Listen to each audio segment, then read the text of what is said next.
10 ሰዓት ነው የምነሳው።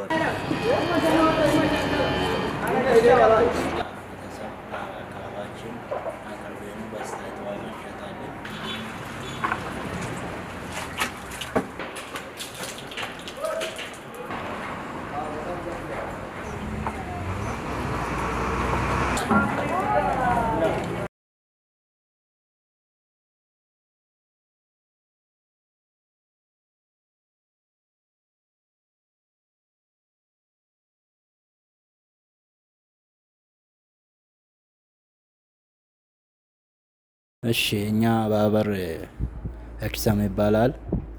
ያው 7 ሆነን ተደራጅተን እየሰራን ነው። ጾም ውስጥ አንዳንዴ ወተት ሲተርፍብን አይብና ቅቤ ያወጣን እንሸጣለን። ለቤተሰብ ለአካባቢያችን አቅርበን በስታይት ዋጋ እንሸጣለን። ከሱ በስተቀር ደግሞ ወተት ራሱ እጥረት አለን፣ አይበቃንም። በቃ ብዙ ደንበኞች አሉን። ወተትም ንጹህ ወተት ነው የምናቀርበው። ትንሽ አሁን የተቸገርነው ሰፊ ቦታ የለንም። አሳባ ቦታ የምንጥልበትን አሳባ የለንም። የኮምፖስት መንግስት አገናኝቶን እንደዛ ጉብኝት አድርጎን በደንብ እንሰራው ነበር። አሁን በቦታ እጥረት የጀመረውን ጥጆች ምናምን እያሳደግን አይደለም።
ለስራ እድል እኛ ፈጠርንላቸው።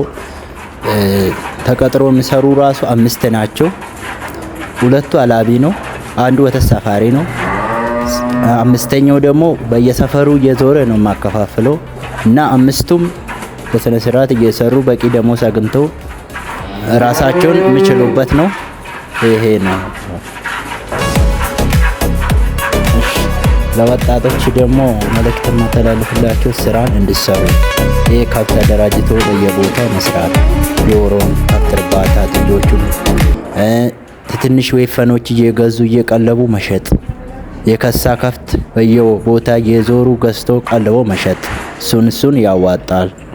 ያው የወጣቶችን ምክር የምሰጣቸው ይሄን ነው። እኔም ወጣት ነኝ። ይሄው 5 እና 6 ሆነን ይሄንን እየሰራን ነው። ራሳችን ችለን እየተንቀሳቀስን ነው። ላይ ተቀጥሬ ነው የሚሰራው እና ደሞዙም አሪፍ ነው የሚከፈለኝ እና ጠዋት ለሊት 10 ሰዓት ነው የምነሳው። ወተት ጠዋትና ማታ ወደ 100 ምናምን ሊትር አለ እና ደሞዙም አሪፍ ነው የሚከፈለኝ።